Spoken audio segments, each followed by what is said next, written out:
So what we should learn?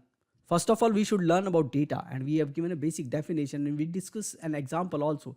But data you can classify into three terms: structured data, unstructured data, or semi-structured data. Structured data is typically going to come out from ERP system, CRM system, pretty organized, row column, database, inside the database, uh, pretty structured data, targets data, machine data is kind of structured. It comes in a particular format. So whenever there's something which is coming in a specified format, which can continue to grow in that particular format with small amount of changes over a period of time, that is structured data. Unstructured data is completely, we don't know how it is going to be the structure of the data. Like you do it on social media, or there could be platforms where we don't know the number of fields which are going to be used, or it could be tags, it could be anything we are going to write down. It could be unstructured data. There could be semi-structured data. Part of it is structured, part of it is not structured. Like when you take a survey, so survey will have certain questions which are 1 to 5 rating, 1 to 10 rating. You keep on giving that, and then there could be some place where you can write down text where we don't know what you are going to write it down, and there could be completely unstructured part of it. So there could be that kind of data also. There are techniques to deal each kind of data. Typically business intelligence tool deal, or databases deal pretty well with the structured data.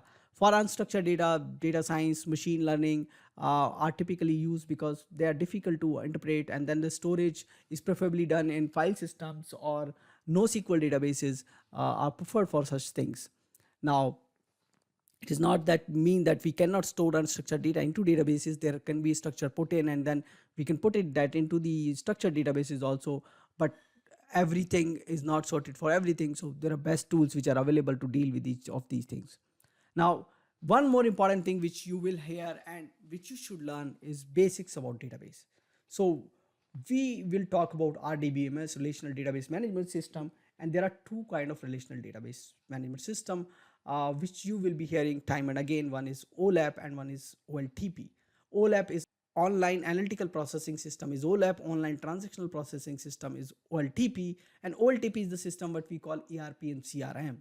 So those are the system which are catching your day-to-day transactions and giving you opportunity to store those, and these systems are really fast in insert, update and delete. Means you can quickly insert the data. Thousands of transactions can be inserted. If there is update, you can do that. Or if you want to delete certain things which has been by mistake inserted, they are pretty good at it. On the second hand, we have the databases such as optimized in analytical processing, which we are going to do in Power BI also.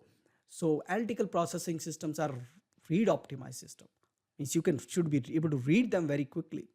We are not bothered about insert and update speed, because right now we are analyzing and we need tons of data to be processed and giving us output which we require. So we need faster read performances. So analytical process databases are pretty efficient in processing this data in a faster manner.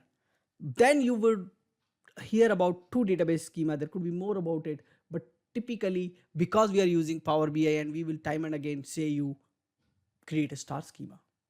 So star schema is a model or data way of data storage where you try to minimize the joins. Now, some of you who would have heard about database or would have read about database, you have heard about normalization and denormalization.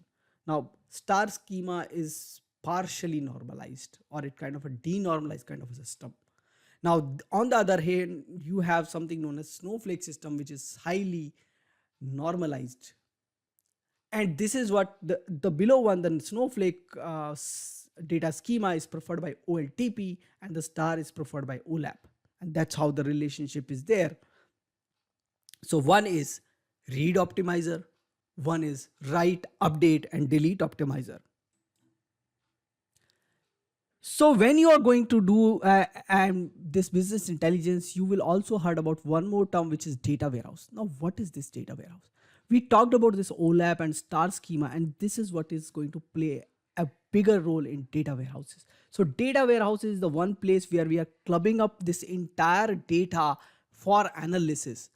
There are tools which is going to claim that you don't need data warehouses, but in a longer run, when you have a bigger data, when you have bigger set of organization where you have data lying at different places, you will see there is a need to consolidate this data at one place and put into facts and dimensions and analyze it.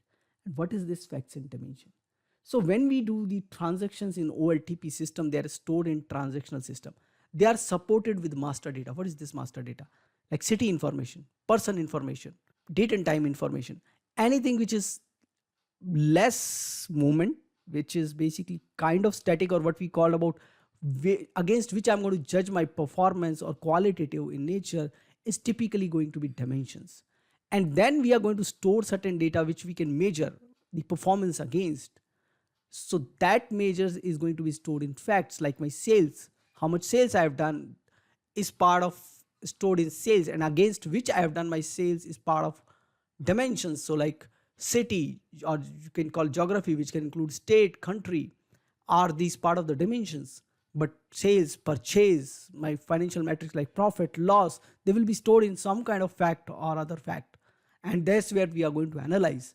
So facts and dimensions, you are going to have this term transactional table facts, you're going to have these terms dimension table and master tables. So please be aware, we are talking about these terms interchangeably, and facts and transactional table, or typically tables, are one where we have stored those data sets which we are going to measure the performance, and dimensions in the master table against which we are going to judge the performance of these things. Basics of Excel is very important to need, because most of the time the data validation is going to happen in Excel. Now Power BI has a very good integration with Excel. You can actually take a Power BI model in Excel and get it analyzed, and we will talk about that in some lecture. So it's very important that you know basics of Excel. As part of this series, we are not going to cover the Excel, but we just want you to make sure that you know the basics about that. Now we will also talk about the BI tool, and here the BI tool of choice would be Power BI in this particular series. So continue the journey. We are going to take you through that. So what is RDBMS? RDBMS is a relational database management system that is based on the relational model introduced by E.F. Cott long back. And this is one true which is there for last more than 20-30 years. And relational database is very popular way of storing data. Most of the organization are dependent on relational database management system, whether it is ERP, whether it is CRM, or whether it is human resource management system, whether it is financial data. Most of the time they are stored in databases. And the popular databases are Oracle, SQL Server, MySQL, PostgreSQL, Vertica, IBM DB2, and there are quite a few. The list is pretty big. Now, as part of this series, we have decided to teach you a bit of SQL, and that's where we are going to teach you SQL Server basics. We are only limited in this series with the SQL so that you know basics of SQL for data validation. It is very important.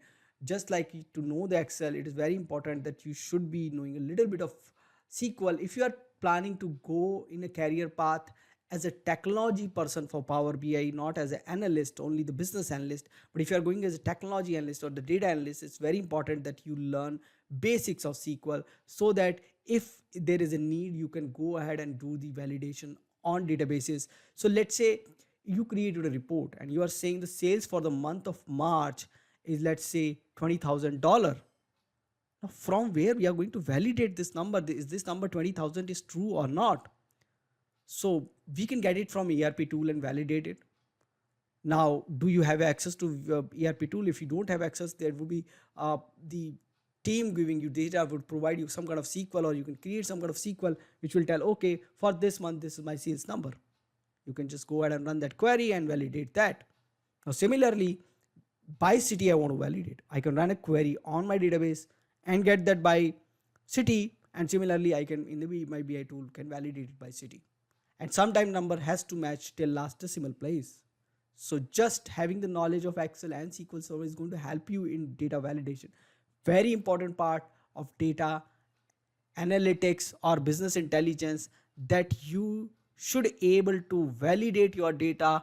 It is more important than even developing, because if you have got the bad data, if you have got the bad numbers, this entire process will fail. Garbage in, garbage out is a very famous quote in business intelligence.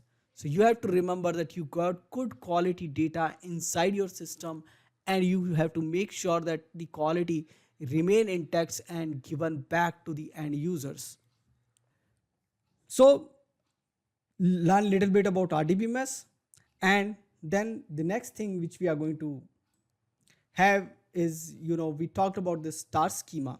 I have told you about a little bit about star schema when we discussed this term. So basically in this model what happens, the facts and dimensions are one distance apart. So fact is joined with directly with dimension, and dimension is directly joined with the fact. So sales to time, sales to customer, sales to product, sales to, let's say, geography, all are direct joins.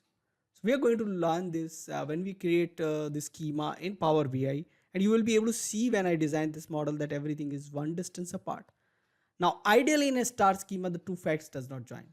So if you are talking about sales and purchase, they are not going to join. If you are talking about sales and sales detail, even they are not going to join. On OLTP system, sales join with sales detail, but if the sales table is a fact table and sales detail is also a fact table, they are not going to join. Similarly, two dimension is not going to join, because we talked about the distance between fact and dimension is 1. So I cannot have customer and customer category as a dimension and then customer is joined with customer category. I will have one single dimension where we will have customer and customer category. So two dimension is not going to join. Ideal, that's the scenario where we should be in star schema. Star schema is more optimized for business intelligence and data analytics, and Power BI prefers that. So we will, when we are going to create our ecosystem in the Power BI or data model in the Power BI, we are going to prefer the star schema. And if there are places where that's not star schema, we are going to do by making it as a star schema.